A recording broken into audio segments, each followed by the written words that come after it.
네, 안녕하십니까. 설 연휴 잘 쉬셨나요? 네, 오늘 금년도 처음 시사 주민 시간입니다. 여러분들 참석해 주셔서 감사합니다. 오늘의 주제는 세계 경제 대국으로 부상하는 인도입니다. 그래서 오늘 모신 분은 조충재 박사님인데요.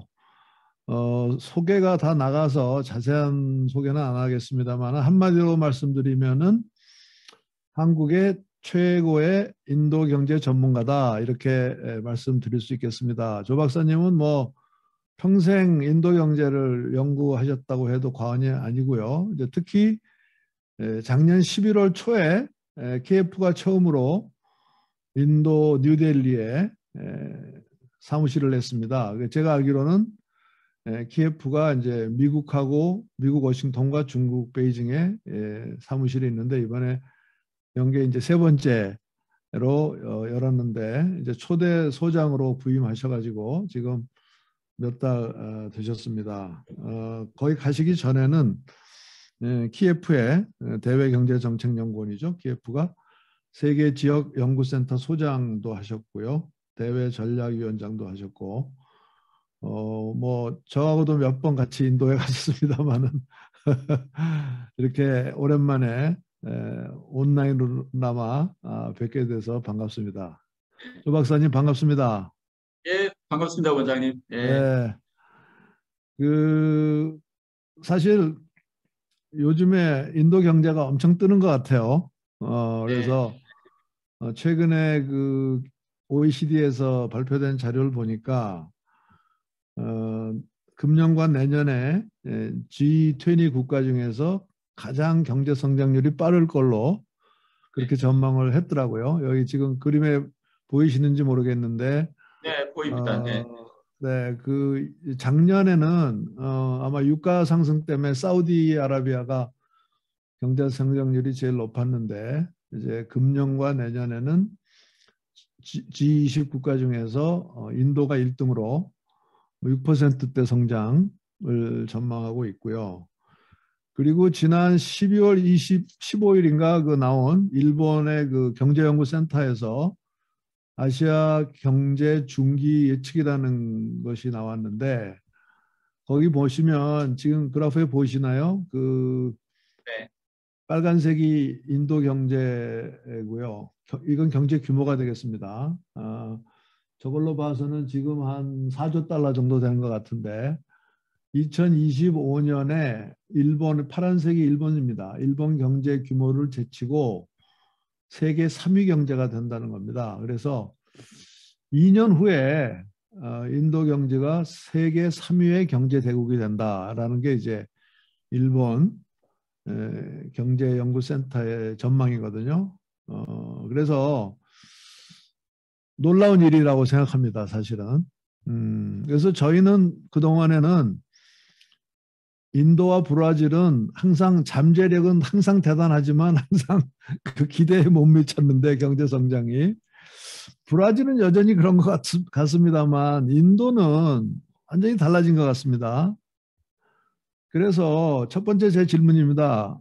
조 박사님, 인도에 무슨 예, 일이 일어난 겁니까? 인도 경제 무슨 일이 일어난 겁니까? 지난 5년 사이에 특히 제가 놀라운 것은 코로나19 상황인데도 불구하고 이렇게 6%대 성장을 계속하고 또 앞으로도 할 것이다 당분간 그런 게 나오는 거 보면 지난 5년간 무슨 일이 일어나던 겁니까 인도 경제?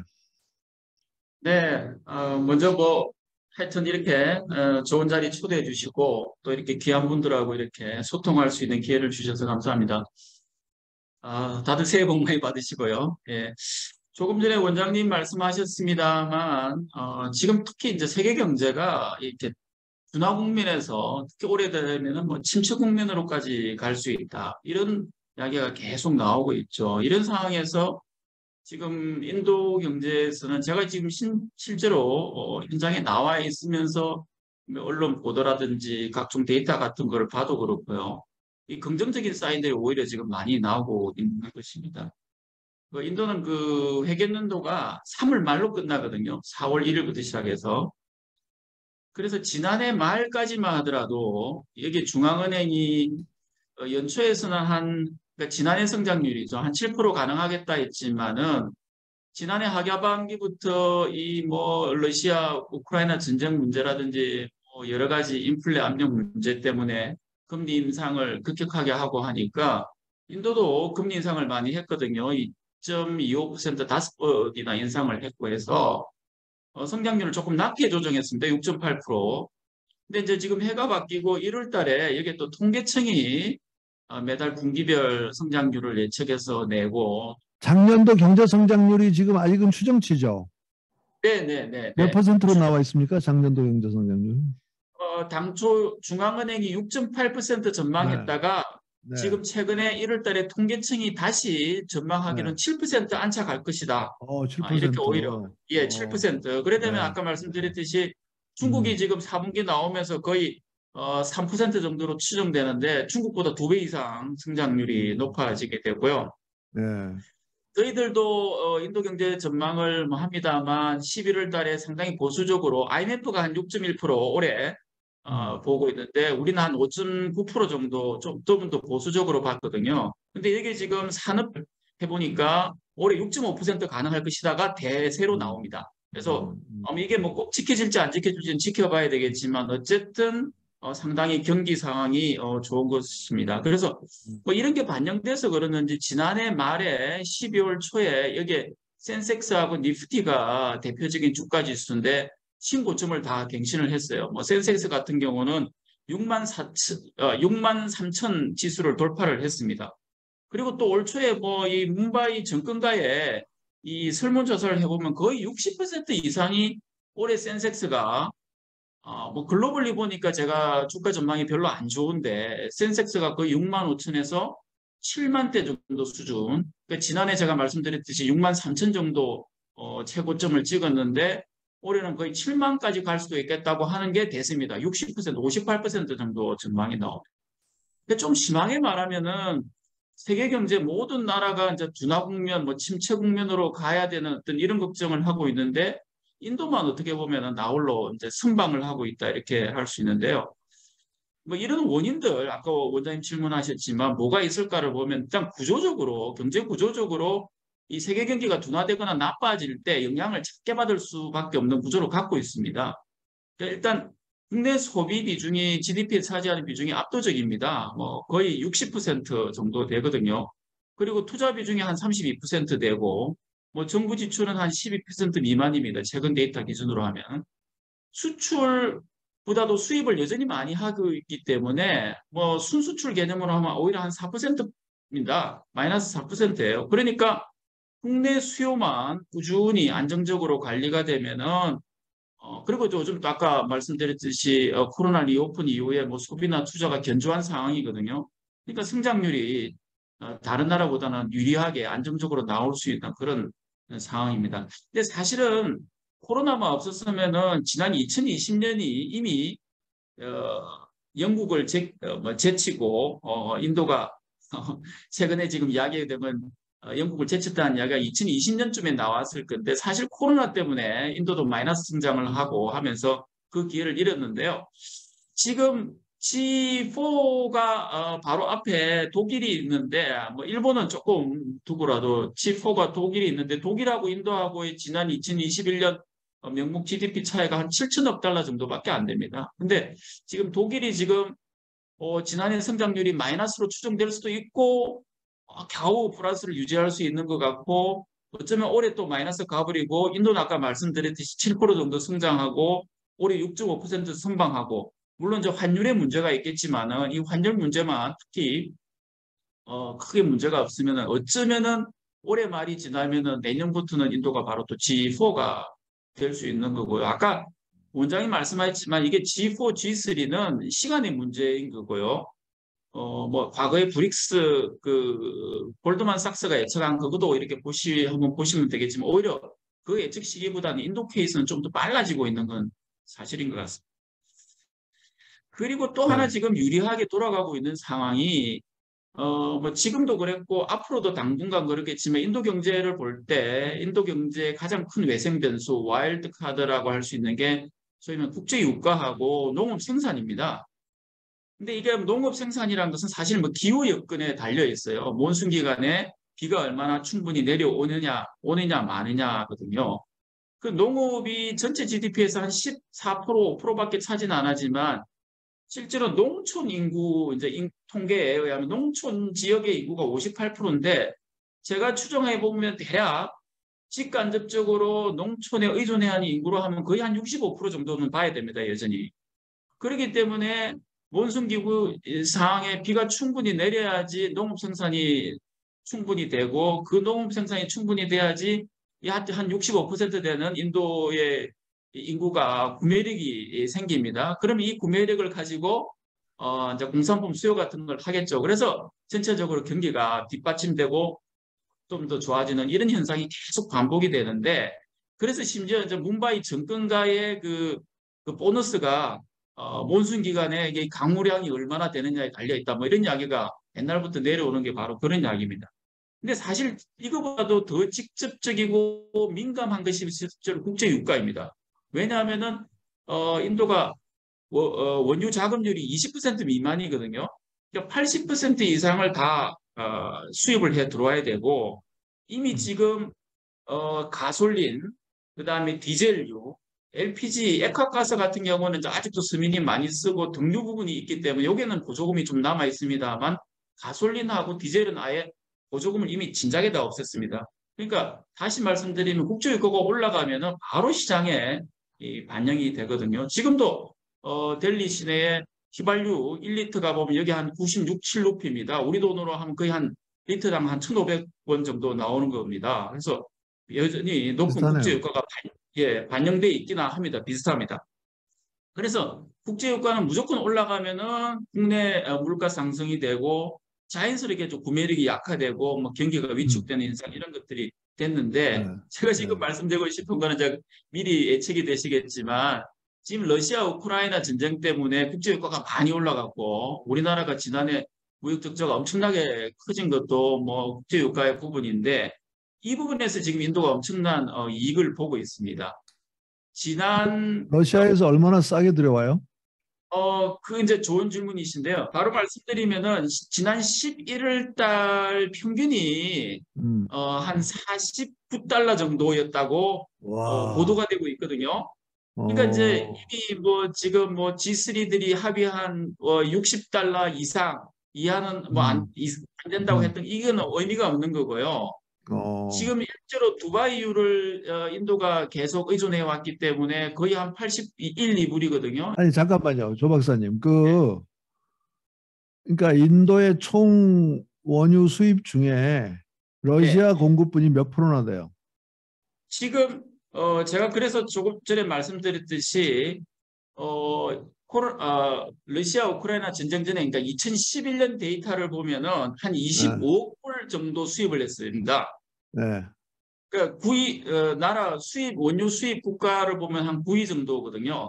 근데 이제 어, 올해 지난해 데이터겠죠. 지난해 이제 2022년 데이터를 보면은 8개월 동안만 보더라도 러시아로부터 수입한 것이 192억 달러가 되고요. 지금까지 말씀드린 거를 정리해 보면 인도 경제는 다른 위성에 있는 것 같습니다. 지금 세계 경제가 뭐 침체, 뭐 미국의 경우 뭐 0.5% 성장, 뭐 한국 경우도 1.5% 성장, 뭐 어, 유럽은 0% 이렇게 얘기하고 있는데 지금 조충재 박사님 말씀에 의하면은 작년에 7.0% 성장, 금년에 지금 예상하기로는 6.3% 성장이면 지금 전 세계적으로 볼 때 인도는 아주 제가 말씀드렸어요. 다른 위성에 있는 것 같아요. 다른 위성에. 근데 그 이유가 그 내수 인도의 총 GDP 중에서 내수가 한 60%, 투자가 30%니까 그게 90%잖아요. 근데 수출은 순수출이 마이너스이기 때문에 그러니까 무역 적자를 본다는 소리죠. 그러니까 영향이 별로 없으니까 결국 세계 경제가 인도 경제를 끌어내리지 못하고 결국은 소비하고 투자가 이제 인도 경제를 리드하고 있다는 얘기가 되겠는데 정부 부분이 12%라고 그러셨고 그런데 아직 이제 제 질문은 그동안에 이제 우리가 인도 경제 그러면 자, 인프라가 나쁘다. 그죠? 그다음에 또 이 수출 같은 거, 제조업 같은 거 할 때 그 정부의 여러 가지 규제라든가 이런 기업 환경이 나쁘다. 또 지방 정부하고 중앙 정부가 손발이 안 맞는다. 하여튼 여러 가지로 인도 경제가 안 되는 이유를 많이 들어왔잖아요. 그런데 이게 네네네. 어떻게 다 달라진 건가요? 뭐 지금 말씀하신 이런 문제들은 사실 예나 지금이나 늘 문제죠. 늘 조금 더 개선이 돼야 되는 건데 나름 이게 빠르게 개선이 돼 있다고 할 수가 있습니다. 그러니까 이제 외국인 투자가 지속 늘어나고 있는 것이거든요. 미흡한 것은 사실이지만 그 예를 들어서 지금 저도 이렇게 이 델리에서 시내로 나가보면 승용차를 가지고 가면은 뭐 시속이 한 3, 40km밖에 안 납니다. 그러니까 대단히 도로 정체도 심하죠. 뭐 곳곳이 공사를 하고 있고 되게 비효율인데요. 그래도 과거에 비하면 지금 지하철이 거의 뭐 다 되어 있거든요. 지하철 노선이 지금 여기 인도에 델리에도 한 12개 정도 노선이 되어 있고 계속 증설을 하고 있어요.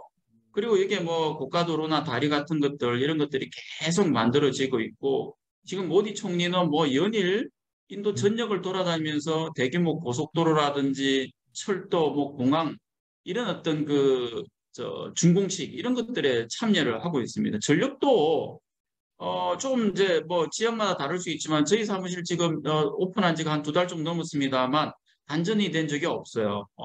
그리고 뭐 아, 단전이 된다 치더라도 음, 발전기로 바로 대체가 되기 때문에 전력 공급에 문제가 없고 실제로 제가 와서 뭐 기업하시는 분들도 만나보고 여쭤보면은 예전에 비해서 이렇게 전력 사정은 상당히 좋아져서 크게 문제가 그러니까 불만 자체가 많이 줄어들었죠. 이 행정도 아까 말씀하신 게 문제가 많은데 지금 모디가 들어와서 특히 바꿔놓은 것이 이 세금, 뭐 관세, 통관 이런 거 관련해서 대면으로 할 수 음. 없게끔 만들어 놨습니다. 그래서 이 그렇다고 해서 뭐 모든 부조리가 다 없어지는 건 아니겠죠. 그래도 인도 사람들이 요즘 그럽니다. 이 뭐 덕분에 큰 도둑은 몰라도 작은 도둑들이 많이 없어졌다. 그 부조리, 작은 부조리들이 많이 없어졌다는 거고요. 이 주정부하고 연방정부 이 문제도 상당히 어려운 문제죠. 이 헌법 자체에서 연방정부가 외교 국방권을 제외하고는 주정부하고 뭐 경제 사회 정책을 이제 동등한 입장에서 기획하고 논의하고 협의하고 추진해야 되는 거니까 항상 이 불협화음의 소지가 많았고 특히 연방정부하고 주정부가 당이 다르거나 뭐 이런저런 문제로 갈등이 생겨버리면 이제 참 이 해소하기 어려운 문제였는데 요즘 크게 달라지고 있는 분위기가 주정부든 연방정부든 매 5년 인도 유권자들로부터 이 선거를 통해서 지지를 받아서 정부를 구성해야 됩니다. 그러니까 선거에 이기는 게 중요한데 과거에는 선거에서의 뭐 종교나 카스트나 뭐 정당이나 뭐 이런 것들이 되게 중요했다면은 요즘은 상대적으로 얼마나 경제 성장을 잘하고 고용 창출을 잘하는지 이런 것들이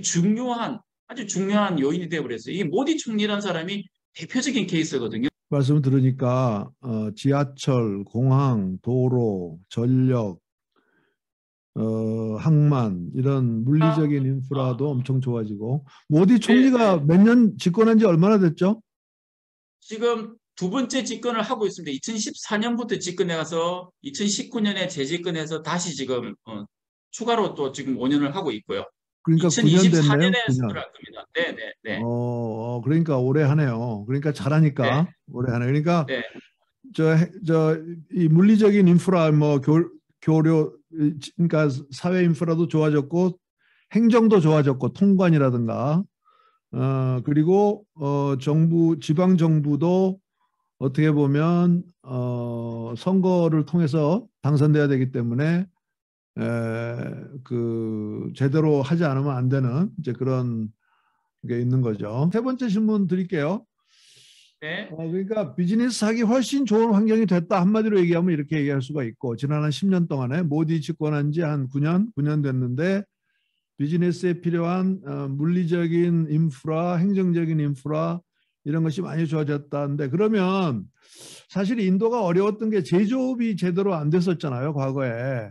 그러면 지금 인도 제조업이 제대로 되고 있고 너무 좀 빠른 얘기인지 모르지만 이제 중국하고 미국 관계가 안 좋아지기 때문에 그 중국에 진출해 있던 외국 기업들이 중국에서 많이 나와서 그동안에 이제 동남아로 많이 갔잖아요. 뭐 특히 뭐 베트남, 뭐 인도네시아. 근데 최근에 인도로 그 중국에 갔던 제조업이 이동하고 있다는 얘기가 있는데 지금 질문은 인도 제조업이 살아나고 있느냐? 첫 번째 질문. 두 번째 질문은 진짜 인도 경제가 세계 생산 공장인 중국을 일부라도 대체하고 있느냐? 그 두 가지 질문입니다. 네, 첫 번째 그 제조업이 좋아지고 있느냐는 건데 조금 전에 말씀드렸듯이 이 제도적 개선, 그다음에 물리적 인프라 미흡하지만 상당히 많이 좋아졌다. 데이터를 하나 더 말씀드리면은 그 월드뱅크에서 매년 전 세계 국가들 상대로 해가지고 그 기업 환경 지수를 만들어내거든요. 그게 모디 총리 집권하기 전에는 140여 건이었습니다. 143위 정도 했거든요, 인도가. 어, 근데 지난해가 63위까지 올라갔습니다. 물론 저 네. 모디가 뭐 50위권으로 들겠다고 행거에는 못 미쳤습니다만 142권, 143위가 63위를 한 거죠. 이렇게 되면은 베트남보다도 더 높아진 거고요. 그 안에 그래요? 네. 예, 그 안에 지수도 보면은 이 정량적인 지수, 뭐 인프라와 관련된 지수도 있고 또 정성적인 지수가 있습니다. 기업인들한테 보는 그런 것들이 다 좋아졌기 때문에 가능한 거고 그런 것들이 이제 드러나는 것이 이제 외국인 투자가 뭐 코로나 시기에도 이미 800억, 820억 달러, 지난해는 870억 달러 정도까지 들어왔거든요. 요거 운투다트 데이터하고 비교를 해보면 중국 수준의 한 절반 정도는 왔습니다. 그렇게 그래서 많아요? 예, 800억 달러나 돼요? 네, 그렇습니다. 대단하네요. 예, 중국이 2021년에 보니까 한 1,600억 달러 이상인데 인도가 한 음. 절반 정도 따라온 겁니다. 그래서 지금 모디 총리는 한 1,000억 달러 한번 돌파해보자 뭐 이런 것들을 계속 하고 있고요. 그 다음에 또 말씀드렸듯이 이게 이제 중국 대체할 수 있는 거하고 같이 연결되는 하나의 사례인데 계속 이제 왜 지금 인도에 관심이 많아지고 글로벌 투자 기업들이 이렇게 들어오는지는 뭐 대충 이해가 뭐 지정학적인 이유도 있고 다 아시겠는데 실질적으로 여기 애플이 아이폰을 생산을 하고 있는데 2, 3% 글로벌 물량이 2, 3% 생산을 했거든요. 근데 이제 아직 정확한 데이터가 나온 건 아닙니다만 지난해까지로 하면 한 5, 6%, 한 두 배 정도 높아졌다는 거고요. 아니, 2025년까지 뭐 한 12, 3%로 높이겠다고 했지만 최근에 이제 나오는 기사를 보면은 한 2025년 정도, 2027년 정도면은 글로벌 물량의 50%까지 인도에서 생산하겠다라는 것이 보도가 되어 나오고 있습니다. 근데 와. 이거는 실제로 지켜봐야 될 문제인데 최근 바로 이틀 전에 나온 기사가 뭐냐 그러면은 애플 아이폰이 어. 이건 제가 실제로 읽은 기사입니다. 12월 달에만, 지난 12월 달에만 애플 아이폰이 인도에서 수출한 금액만 처음으로 10억 달러가 넘었었다고 했습니다. 10억 달러. 아니, 그 그래서, 놀라운 얘기인데 그 애플의 그 휴대폰 모바일 폰 조립을 팍스콘이 주로 많이 하잖아요. 근데 그래서, 예, 예. 팍스콘이 인도에 공장을 짓고 있어요, 지금? 이미 갖고 있습니다. 과거에도 있었는데, 음. 제가 이제 그 이야기를 음. 드리려고 그러는데요. 팍스콘이, 그러니까 조금만 그 이야기를 이어져 한다면은 12월 달에 아이폰 하나만 가지고 10억 달러를 수출할 수 있는 어떤 캐파가 지금 됐다는 것이 이제 좀 이제 증명이 된 셈이고, 그거를 와. 만들고 있는 것이 팍스콘하고 또 대만계 회사가 한 두 개가 더 있거든요. 음. 근데 지금 팍스콘이 최근에 나온 보도를 보면은 이 공장을 효율적으로 가동하기 위해서 15,000명이 수용 가능한 기숙사를 갖고 있는데 이걸 지금 3배, 45,000명으로 지금 정축을 한참 하고 있고요. 또 하나 어. 나오고 있는 이야기가 타타가 이게 인도의 네, 대기업, 네. 타타가 직접 투자를 하겠다는 겁니다. 제휴를 하겠다는 겁니다. 그래서 타타가 팍스콘하고 생산을 타타하고 예, 예. 팍스콘하고 박스, 타타하고. 그래서 타타가 생산을 전담을 하고 음. 팍스콘이 부품 조달을 해서 효율을 더 높이자. 그래서 이 지금 M&A 딜이 곧 성사가 될 것이라고 지금 계속 지금 보도가 나오고 어, 있거든요. 그래서 어, 어, 여전히 전 세계 제조업 생산의 30% 정도는 데이터를 보면은 중국이 차지하고 있고 인도를 보면은 3%밖에 안 돼요. 그러니까 10분의 1밖에 안 되지만 우리가 다 알고 있는 어떤 지정학적인 문제라든지 조금 전에 말씀드렸듯이 물리적인, 제도적인 이런 어떤 인프라 개선, 그다음에 꾸준한 인도 내에서의 투자, 소비 뭐 이런 것들 때문에 좀 생각보다 빠르게 인도가 중국의 차이나 플러스 원이 될 수 있는 어떤 그런 시기가 좀 당겨지고 있다. 뭐 이렇게 볼 수가 있고 지난해 초에 이게 저 컨설팅 그룹이죠. EY, 언스트 영하고 여기에 우리 정경영 같은 CII가 기업인들을 조사를 해가지고 이렇게 해보면은 그 외국계 기업들이 많이 포함되어 있는 설문조사 내용인데요. 거기 보면은 그 인도의 매력에 대해서 뭐 당연히 시장 규모, 민주적인 제도 뭐 이게 제일 압도적으로 나왔고 그거와 비슷하게 나온 것이 바로 차이나 플러스 원 전략 차원에서 인도가 가장 유리하다라고 이렇게 밝혔어요. 그래서 이런 어떤 상황을 보면은 상당히 인도가 빠른 속도로 우리가 생각하는 것보다 빠른 속도로 전 분야가 안 되겠습니다만 일부 선도 분야에서는 생각보다 빨리 중국의 생산 네, 기지를 일부 네, 차곡차곡 개최 네, 좀 할 수 있겠다 생각이 네, 듭니다. 네. 애플이 생산 조립을 빠른 속도로 인도로 옮기고 있다는 거, 이거 굉장히 아주 콘크리트한 이해가 되겠습니다. 그렇죠? 예. 여기 질문이 하나 KS 신님이 하셨는데요. 네. 생생한 인도 정보 감사합니다. 포스코에서 건설하는 제초소는 어느 정도 진척되었는지요? 인도의 성장이 제조업보다는 서비스 산업으로 알고 있는데 상황이 어떤지요? 궁금합니다. 이렇게 하셨는데 간단히 답변해 주시겠어요? 네. 질문이 두 개인데 두 번째 거부터 말씀을 드릴게요. 사실 모디가 이제 제조업 육성을 하려고 이제 메이크 인 인디아를 했거든요. 제조업을 해야지 생산에 또 고용의 전후방 효과가 커서 고용을 많이 할 수 있겠다는 뜻이거든요. 그런데도 사실은 아까 거의 9년 차가 되어 갑니다만 GDP에서 차지하는 비중으로 보면은 거의 한 15, 6%밖에 안 됩니다. 그러니까 아, 다르게 말씀드리면은 아까 뭐 애플도 그렇고 뭐 자동차 판매도 그렇고 생산도 그렇고 많이 줄고 있지만은 서비스 산업 자체도 엄청나게 빠르게 하니까 그 비중이 별로 크게 안 변하고 있는 것인데요. 특히 음, 이 서비스 산업이 특히 여기 인도는 내수 서비스도 있지만 수출용 서비스가 상당히 많습니다. 그 소프트웨어 같은 것들요.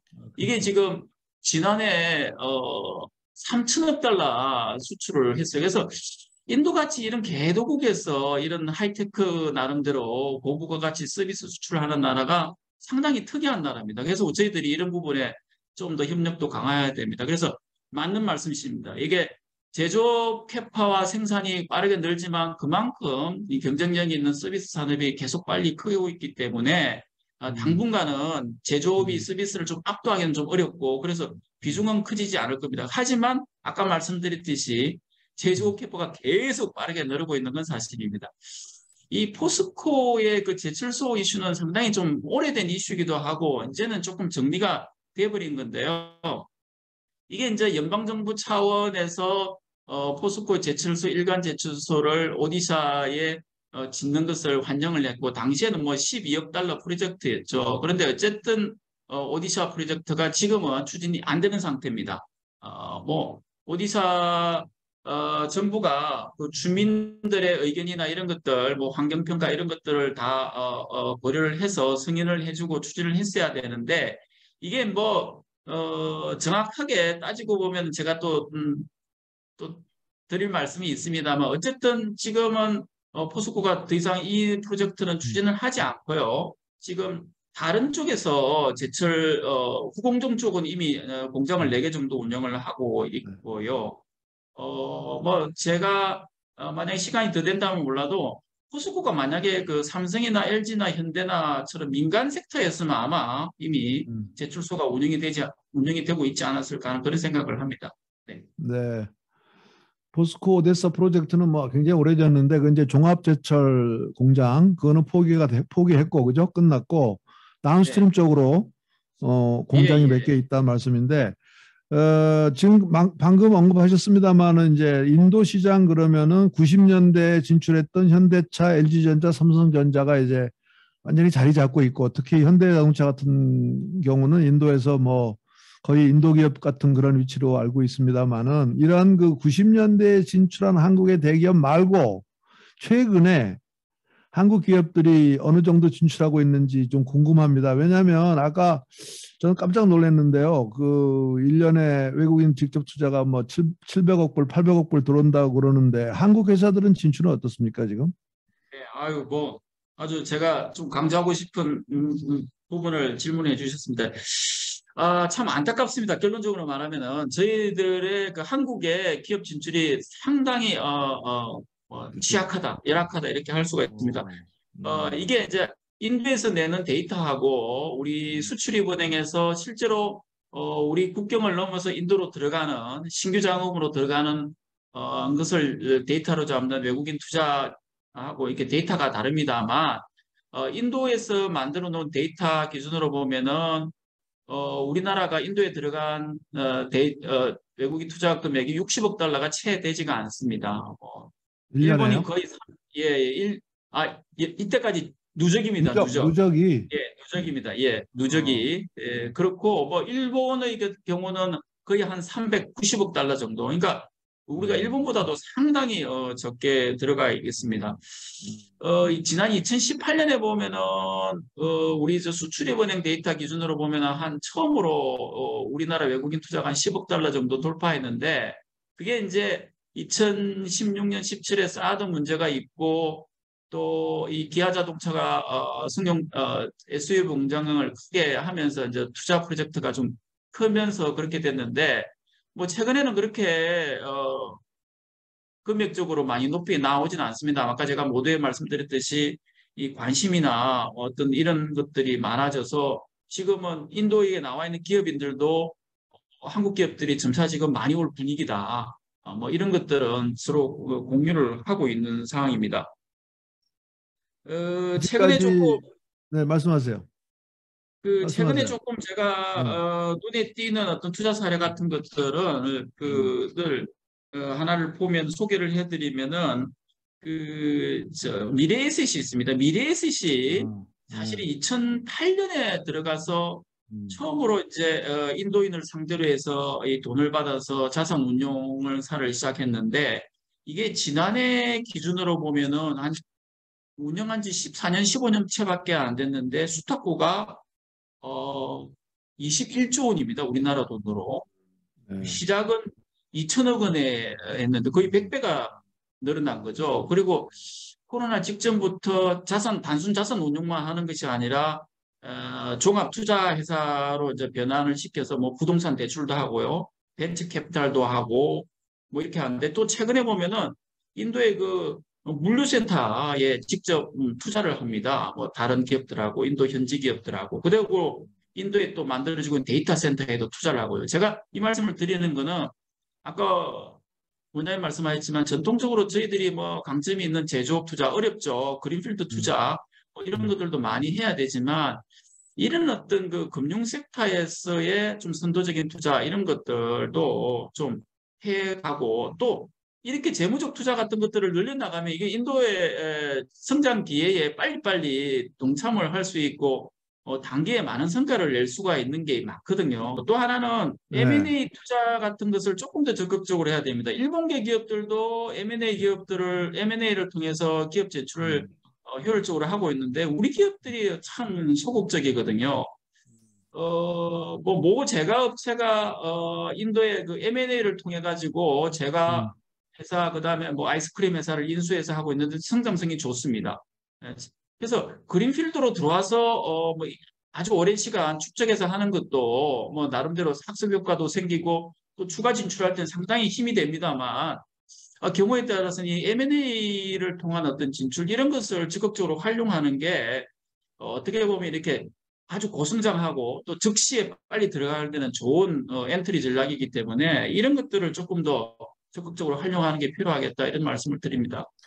그동안에 인도에 진출했던 한국 회사들하고 얘기해 보면 다들 그 좋지 않은 경험들을 많이 얘기하거든요. 뭐 계약이 네네. 제대로 안 됐다, 뭐 나중에 딴 말 한다. 그러면서 이게 신뢰도가 좀 낮은 것 같아요. 인도와 한국하고. 그래서 저 아까 충격 받았는데 일본에 비해서 지금 누적 투자액이 직접 투자액이 일본에 비해서 한국이 뭐 6분의 1 수준밖에 안 된다는 네, 얘기인데요. 7분의 1 정도. 예, 예. 그러면 잠재력이 굉장히 많은데 가장 큰 애로가 뭔지 그러니까 어떻게 보면 지금 조 박사님 이제 앞으로 일하시는 그 QF 사무실이나 또는 코트라 이런 데서 하실 일일 것 같기도 한데 뭐가 가장 큰 장애 요인일까요? 한국 기업이 인도에 진출하는 데 있어서 현재? 우리는 뭐 원장님도 그렇겠지만 저 같은 경우도 그렇고 우리는 워낙 빨리 변화하고 빨리 성장해 온 시대를 살아왔기 때문에 모든 것이 빨리빨리 되지 않으면은 잘 참지를 못합니다. 근데 음, 인도에서 생활을 하면은 그런 것들이 잘 안 됩니다. 결국 되기는 되더라도 상당한 과정을 거쳐야 되고 오랜 시간이 소비가 되고 단계마다 설명을 뭐 많게는 수십 번도 반복해서 해야 되고 뭐 이런 과정들인데 이런 과정들이 좀 우리 기업들, 우리 한국인들이 좀 참고 이렇게 음, 하기에는 좀 제일 잘 안 맞는 것 같습니다. 오히려 일본 사람들이 아까 투자가 많이 늘고 지금 저도 아파트에 살고 있습니다. 바로 옆에 있는 아파트는 그 일본 사람들이 많이 살아요. 그러니까 눈에 띄게 일본 기업들이 많이 들어와 있고 근데 제가 보면은 일본은 공단도 지금 몇 군데를 실제로 성공적으로 운영해서 하고 있거든요. 그러니까 그거를 제가 벤치마크를 해보면 처음 공단을 마는데 6, 7년 걸리고 오래 걸립니다만 두 번째, 세 번째는 아주 효율적으로 쉽게 되거든요. 그게 합석 효과가 쌓여가지고요. 그러니까 그런 그 일종의 뭐랄까 임계치에 도달할 정도의 기업 진출 또는 경험 축적, 시간 이것을 돌파를 하고 나면은 지금 LG, 삼성, 현대와 같이 각자 가전이나 자동차에서 마켓쉐어 1, 2등을 하고 엄청나게 지금 향유를 하고 있는 이런 거를 향유를 할 수 있는데 요 임계치에 도달하기 전에 대부분 포기를 하거나 접어버리니까 이런 어떤 성과가 빨리 안 나오는 것 같습니다. 그래서 좀 스피드나 어떤 그런 좀 인내를 갖고 계속 끊임없이 또 면밀히 살펴서 뭔가 돌파를 해내는 석세스 스토리를 계속 만들어 나가는 게 가장 중요한 거고 그런 부분이 저희들이 그러니까 제일 취약한 것 지금 같습니다. 말씀하신 걸 종합해 보면 처음에 진출했을 때 비즈니스가 테이크아웃 할 때까지 다른 나라에 비해서 특히 아마 동남아 같은 나라에 비해서 시간이 오래 걸린다. 근데 그거를 못 참으면은 이제 철수하게 되는 건데. 그래서 여전히 아직도 인도에 대해서는 우리 기업인들이 상당히 거리감을 느끼고 있는 것 같긴 합니다만, 일본은 또 약간 지정학적으로 인도와 좀 가깝게 하려는 그런 정부의 노력도 있을 것 같긴 해요. 왜냐하면 일본 기업들은 워낙 정부 말을 잘 들으니까. 네, 근데 네, 이제 그 네, 얘기인데 지정학 얘기를 지금 시간이 많이 지나서 지정학 얘기를 좀 해야 되는데 이제 인도가 쿼드의 지금 멤버잖아요. 네, 네. 그러면서 동시에 또 러시아하고 협력해서 원유도 싸게 공급받고 있고요.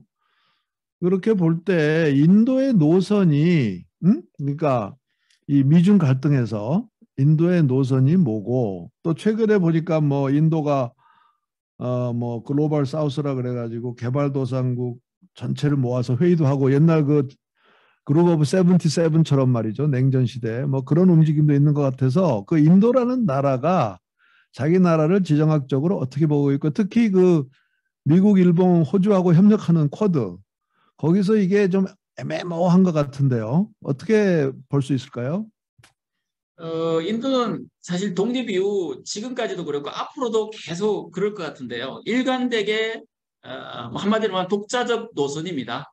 음, 그러니까 비동맹 다자주의 이걸 음, 지속해 나가고 있고 앞으로도 음, 계속 그렇게 할 건데요. 이 어, 비동맹 다자주의가 예전에 어떤 냉전 시기에는 음, 결국은 동서 한쪽 진영에 음, 포함되거나 아니면 음, 한쪽하고만 협력을 하는 음, 것을 안 해왔거든요. 지향해 왔거든요. 근데 요즘은 국익에 도움되는 것이라면은 이쪽 저쪽 가리지 않고 우리는 양쪽 진영하고 우리 명분을 가지고 협력을 하겠다는 겁니다. 그게 그 상하이 개발 아, SCO에도 참여하고 있고 음, 쿼드에도 참여하고 있고 G20도 하고 이런 식입니다. IPF에도 음, 참여하지만 음, 불편한 무역 부분에는 빠져 있고 나머지 부분에는 개입해서 하겠다는 거죠. 이런 식입니다. 그러니까 필요한 아, 부분에 적극적으로 음, 우리는 하겠다는 거죠. 음, 근데 이런 식이 가능했던 이유가 감아 보면은 뭐 크게 보면은 90년대 이전까지는 사실은 미국이나 서방이 인도하고 가까이 하려고 하지 않고 접근을 안 했기 때문인데 이게 이제 인도식 설명이고 저도 그렇게 봅니다. 아마 자연스럽게 인도는 러시아하고 중국하고 가까이 갈 수밖에 없었죠. 그래서 사실은 이 인도의 모든 무기 체계가 사실 지금도 러시아 체계입니다. 그러니까 러시아하고 뭐 단절을 할 수가 없는 거죠.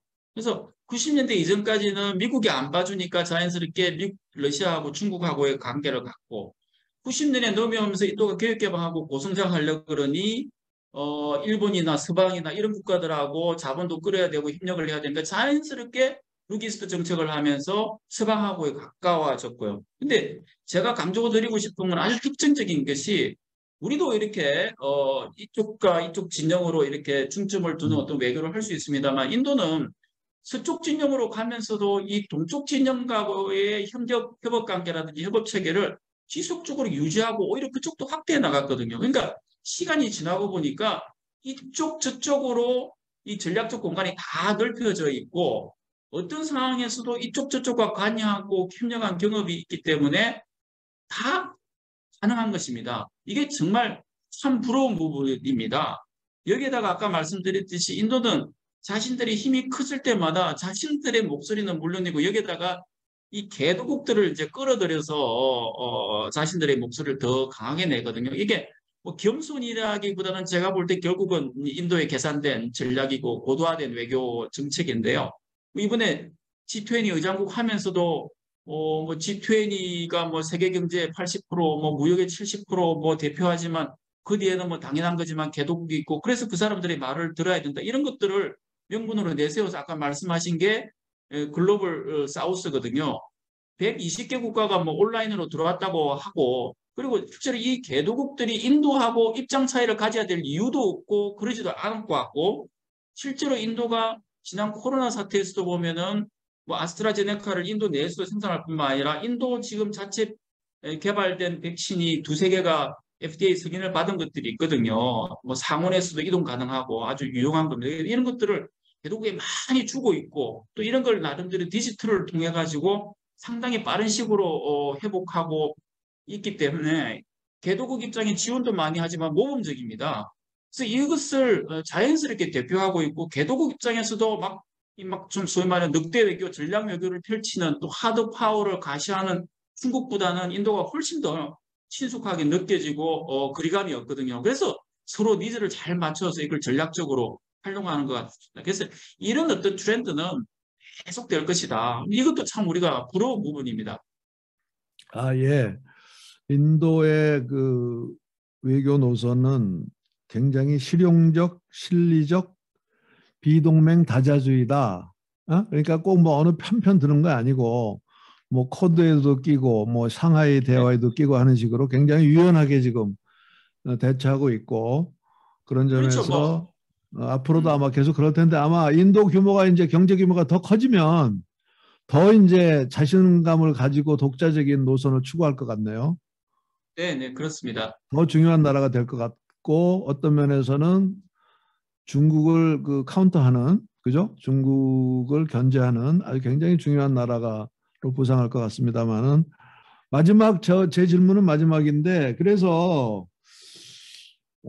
굉장히 그 인도가 그야말로 떠오르는 경제 대국이 되고 있는데 우리나라 기업들이 아직은 그 인도 경제의 잠재력을 제대로 활용을 못하고 있는 그런 느낌이 들어서 뭐 어떻게 보면 앞으로도 기회가 많다 이렇게 볼 수도 있겠는데 마지막으로 그 특히 더 뭐 우리나라 기업한테 더 유망한 업종이 뭐고 또 우리나라 기업에게 조언을 해주신다면요. 예를 들면 우리는 자꾸 제조업만 생각하지만 사실 인도는 우수 인력이 많잖아요. 그러면 앞으로 R&D 쪽도 굉장히 중요할 것 같고 어, 또 제약업 같은 쪽도 그렇고 일토 뭐 그전부터 방위산업에서의 협력도 굉장히 많다는 얘기도 많이 했는데 마지막으로 좀 우리나라 우리 기업들이 인도에 진출하는 데 있어서 유망한 업종 그리고 또 우리 기업에게 마지막으로 좀 조언을 해주시면 고맙겠습니다.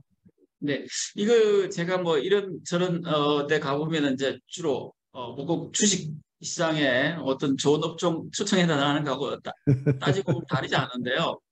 제가 그때마다 물론 이제 이렇게 데이터를 보거나 전망치를 보고 이래가지고 어느 쪽이 성장성이 높은 것이다 이런 거는 뭐 이제 여러 전망 기관도 있고 뭐 이래서 충분히 우리가 찾아보면은 알 수가 있는데 뭐 당연히 여기도 인도도 뭐 전기차 부분이라든지 신재생 부분, 뭐 신재생 주 쪽에서도 뭐 태양광 이런 데는 엄청난 프로젝트가 지금 되고 있거든요. 인도의 지금 발전 부분에 40%가 신재생입니다. 그리고 그 음, 중에서 제일 빨리 되고 있는 게 태양광입니다. 이게 뭐 글로벌 인도 내에 뭐 엄청난 투자가 몰리고 있고 뭐 전기차 부분도 지금 판매 대수가 이미 이제 일본 제치고 지난해 기준으로 470만 대 됐거든요. 이게 세계 3위 시장이 돼버렸고 그중에 1% 조금 모질하게가 전기차거든요. 뭐 작년에 한 5만 대 팔았다 그러는데 뭐 베이넥 컴퍼니 이런 데이터 보면은 뭐 2030년이면 벌써 15% 20%까지 올라간다고 그러거든요. 뭐 100만 대 시장이 금방 만들어집니다. 전기차도. 실제로 여기 뭐 2년차, 3년차는 지금 흔히 볼 수 있는 전기차가 너무 많습니다. 그래서 이런 부분도 엄청난 성장 부분인데 제가 말씀드리고 싶은 거는 결국은 이제 자사 제품, 자사의 경쟁력, 제품의 경쟁력 이런 것들을 잘 살펴보고 좀 아까 말씀드렸듯이 진입 장벽이 생각보다 상당히 크기 때문에 좀 면밀한 어떤 그다음 좀 긴 롱텀한 안목을 가지고 어떤 진출 전략 뭐 이런 것을 펼치되 아까 말씀드렸듯이 조금 더 과감하게 선도적으로 어렵지만 좀 긴 시간을 가지고 투자를 하면은 성과가 분명히 나온다. 실제로 아까 말씀드렸듯이 제가 계속 강조합니다만 현대차만 하더라도 20만 대, 40만 대, 60만 대, 75만 대, 지금 또 뭐 80만 대 캡까지 만들지만 또 80만 대 또 증축하겠다는 거거든요. 이게 매 2, 3년이면 증축이 될 정도로 고성장 시장에 들어와 있으면은 상당히 그런 측면에서는 좋다는 겁니다. 그래서 결국은 뭐 그런 이야기를 드려야 되고 특히 달라지고 있는 인도에 대해서 여러분들이 관심을 많이 가져야 됩니다. 뭐 언론 보도나 뭐 일부 유튜브나 이런 데서 보면은 좀 옛날 그 인도에 대한 이야기가 많이 나오는데요. 지금 인도가 엄청나게 그러니까 지금도 여전히 저 시골 쪽으로 가거나 이러면은 옛날 인도의 모습을 쉽게 볼 수 있습니다만 여기에 실제로 경제 활동이 일어나는 도시 이런 데서 보면은 옛날 인도가 전혀 아니라는 겁니다. 비근한 예를 하나 들자면요. 최근에 제가 뭐 시간이 길게 써도 되는지 모르겠습니다만 연말에 피차이 구글의 피차이가 CEO가 왔습니다. 그래서 모디 총리하고 대담을 했는데 피차이가 대담한 내용 중에 이제 소위 말하는 인도 모디 총리를 짙게 세웠겠죠. 잘한 정책 두 가지를 이야기를 한 게 그 중에 하나가 UPI라는 게 있습니다. 이게 이제 소위 말하는 이제 인도 정부가 만들어 놓은 지급결제 온라인 지급결제 시스템이거든요. 음, 이게 이게 공기업을 만들어서 이게 2016년부터 이제 론칭을 시켜서 지금 뭐 온라인 업체들은 누구들이고 또 개인들이 자기 은행에 구자가 있는 사람이면은 개인 송금들이 다 가능합니다. 그래서 이게 지난 12월에 78억 건, 한 달에 78억 건의 돌파를 합니다. 그리고 이게 또 가능한 게 이 인도가 또 아다르라고요. 놀라시겠지만 세계 최대의 그 디지털 생체 인식 그 정보 시스템을 갖고 있어요.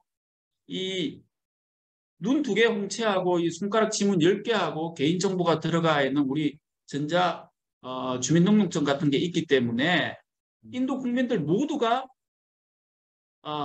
은행 계좌를 갖고 있어요. 그러니까 아까 같은 UPI에 접속을 해가지고 은행 간의 음. 송금이나 뭐 물건을 살 수 있는 게 아주 쉬워졌습니다. 그래서 이게 그야말로 변화하고 있는 인도 부분이고 이 부분에 스타트업, 유니콘 기업들이 엄청나게 나오고 있는 부분입니다. 그래서 우리 기업 하시는 분들도 이런 놀라게 빠르게 변화하고 있는 어떤 이렇게 최신 인도 부분에 좀 관심을 많이 가지시면은 투자 기회를 더 쉽게 포착하고 좀 자신감을 가지지 않을까 생각됩니다. 지금도 인천공항에서 직항은 델리하고 저 뭄바이 두 군데만 있나요? 예, 그렇습니다. 그리고 지금 사실은 코로나 영향이겠습니다만 직항 상황이 더 안 좋아졌습니다. 매일 있지 않구나. 네? 네, 네. 매일 있지 않습니다. 오히려 뭐 음, 이제 이게 더 활성화되면은 뭐 옛날처럼 돌아갈지 모르겠지만 더 안 코로나 전에는 좋아지고요. 매일 있었잖아요. 그죠? 네, 네, 네.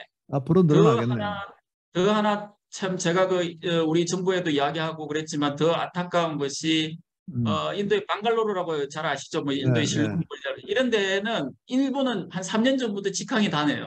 네, 조 네. 박사님, 그 JH님이 질문하셨는데 인도의 건설 경기 및 건설 장비 시장의 전망 간단히 좀 말씀해 네, 주시겠어요? 이거는 뭐 간단하게 말씀드리면 이거는 진짜 뭐 이것도 초고성장 파트입니다. 아까 인도의 그 제조업 부분이 14, 15%지 않습니까? 그리고 인도의 그 소위 광공업, 제조업을 음, 포함한 광공업을 하면은 뭐 광업해봐야 한 2%밖에 안 돼요. 건설 부분이 7 내지 8%입니다. 거의 10% 가까이 되는 겁니다. 그래서 이 건설 부분 아까 말씀드렸듯이 이게 바로 바깥에만 나가시면 지하철, 상업 건물, 아파트 건물, 인도 전역이 지금 공사판일 정도로 이 건설 수요는 어마어마하기 때문에 관련된 어떤 장비 시장이나 이런 것들은 뭐 엄청날 거고요. 문제는 우리 제품, 우리 회사가 인도 시장에 먹힐 정도의 경쟁력이 있냐, 뭐 이게 제일 중요한 근데 거겠죠. 시장은 건설 장비는 그런데 건설업 자체는 네. 개방돼 있나요? 인도는 가능합니다. 인도는 어, 가능합니다. 근데 별로 나 중국처럼 인도에 진출했다는 한국 건설회사 얘기 별로 많이 못 들어봤는데. 많아요? 문제는 잘 지적해 주셨는데요. 인도 건설 회사들이 엔간한 그러니까 예를 들어 도로를 그냥 낳거나 엔간한 다리를 그냥 낳거나 보통의 상업 건물을 지으면은 우리 건설 업체들이 별로 경쟁력이 없습니다. 음. 그러니까 아주 고가의 다리라든지 상업용 건물이라든지 이런 쪽으로 가야지 기술이나 부가가치가 높은 쪽으로 가면 우리가 경쟁력이 있는데 이게 네. 지금 수요가 많은 일반 어떤 건설 수요를 하면은 로컬 기업들하고 경쟁이 안 됩니다. 모든 걸 비딩을 해야 그러, 되기 때문에요. 네. 그러겠죠. 혹시 그 우리나라 기업들이 가서 도움을 받을 수 있는 키예프 사무실은 그런 건 안 하시죠, 그죠? 그건 코트라에서 하시나요? 어떻게든? 지금 키예프에서도 저희들이 기업들에 대해 직접적인 어드바이스나 이런 거 하시나요? 예, 예. 뭐 저희들은 그 국민의 세금으로 운영되는 기관이기 때문에 네. 어, 뭐 기업들이 요청하시는 뭐 걸 저희들이 제공할 수 있으면은 정보나 음, 자료나 뭐 여러 가지 할 수 있고 언제든지 상담 뭐 이런 거 가능합니다. 예. 알겠습니다. 이제 진출하신 지 사무실 여신 지 이제 2달 반밖에 안 돼서 이제 앞으로 또 제가 알기로는 이제 인도 정부로부터 외국 업체 허가 받고 하시면은 인도 직원도 연구원도 채용하시고 앞으로 이제 활동을 많이 하실 테니까 앞으로도 가끔 모시기도 하고 인도 쪽으로 우리나라 기업이 진출하는 데 있어서 좀 중간 다리 역할을 좀 하도록 그렇게 노력하겠습니다. 네. 오늘 다시 한번 귀한 시간 내주시고 특히 연결도 잘 어려운데 이렇게 1시간 동안 말씀해 주셔서 감사합니다. 건강하시고요. 네, 감사합니다, 원장님. 네, 예. 또 여러분들 연락드리겠습니다. 조 박사님 네. 감사합니다.